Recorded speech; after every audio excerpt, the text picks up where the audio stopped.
son William is just starting to learn the art of the royal visit. Peter Hay, I'll take you stay to This is his first as patron of the Welsh Rugby Union. Wales are playing Ireland, and there are half-time drinks with ministers from both countries. Are you a massive rugby fan? Wow. All sorts. Yeah, exactly. As you can see, he's got a Welsh rugby union. When he eventually leaves the army, events like this will be a daily occurrence. But he's already mastering the art of small talk. Look at the difference. So nice then. First official engagement. I have a suspicion he was actually presenting leeks to the Welsh Guards on St David's Day. But I'm not sure about that. You know. Oh, yes. You could not be under those circumstances. It's probably changed from sheer terror to just being sort of mildly nervous. I think it's probably the greatest. That's probably the. there are still moments of terror, but. Times have changed, though. They have. A lot better looking now, isn't it?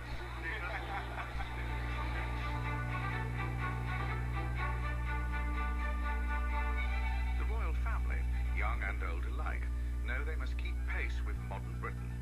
Lord Luce, the former Lord Chamberlain, is among those who has had the delicate task of advising them.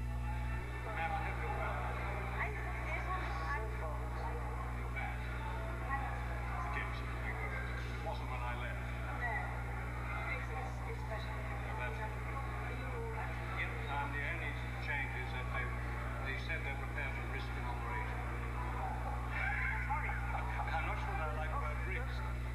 It's quite difficult from time to time when you need to give what you will hope will be constructive advice to individual members of the royal family. You may well have discussed what you're going to say in advance with Her Majesty the Queen, but sometimes it's advice that you know will be difficult for them to take. The monarchy can't remain a fortress. The monarchy's got to adapt and to adjust without stepping too far ahead. You've got to keep the dignity of the job of the monarch and at the same time balance it perhaps with a little more informality. Occasionally you have to suggest ways in which they can be even more effective in their jobs, or if they're changing careers, so they've been doing one thing. The Duke of York was in the Navy, he's moving into trade and investment, doing a marvellous job there.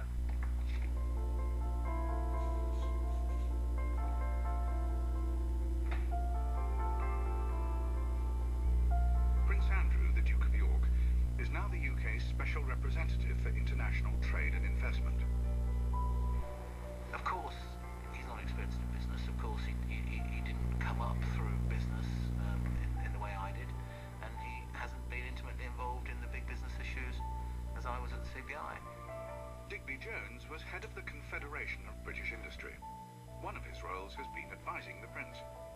When we talk about things often in private, he's amazingly well informed, and he has a view. Hello. Prince Andrew's job is a new departure. It's the first time that the son of a monarch has worked specifically lobbying on behalf of British business. In Barcelona, we have, in the nicest possible way, a few bragging rights the Brits do. We're very good at this, and we're known around the world as being very good at this. Mobile telephony in all its forms. But these guys they've got to make a choice as to what exhibition to go to. And there can only be two or three, maybe even one in many cases, and 3GSM is the exhibition to go to in the world. In the world. Yeah. If the Duke of York turned up and said, you matter to my country, you matter to all of this, thank you for coming. I tell you, it mean the world to them. And the increase in their morale, the increase in feeling as a small business they matter to the country, is something which, quite frankly, you do. And as long as it's honest, as long as it's legal, as long as it's straight, then frankly, we would be wronged by this country, by the taxpayer, by the jobs that are created, by the tax that's paid, if we didn't actually use the connection we have.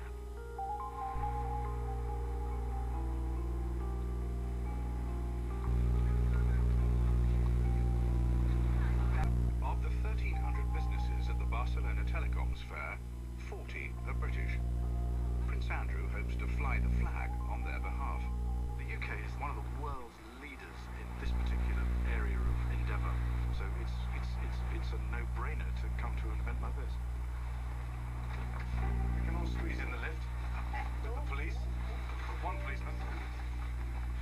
sound man. Yeah, no more. It's going to be fun.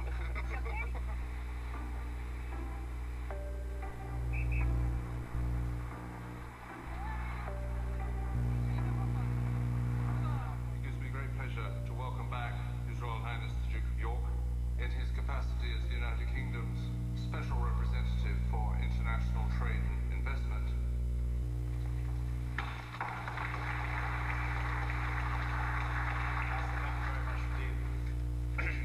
Ladies and gentlemen, this is a mobile phone event, so please turn your mobile phones off.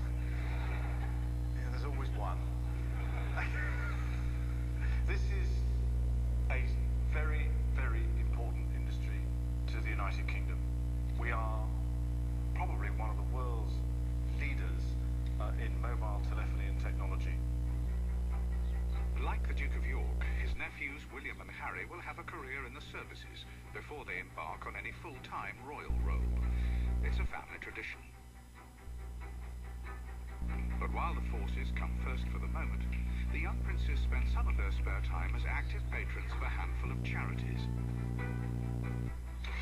It's a taste of the royal working life that awaits them.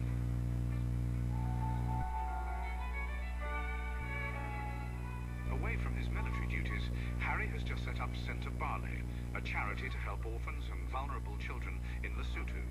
He has done it with a friend, Prince Seso. Harry, this is Jemima. He does all the work. And this is Nick. Who does the work? Jemima doesn't. This is one of those rare meetings in which there are no apologies for absence. The charity has just appointed a country director, and arrangements are being made for his move to Africa. Just to let you know what we've been up to this quarter, there was a whole issue of could we find a house in Missouri.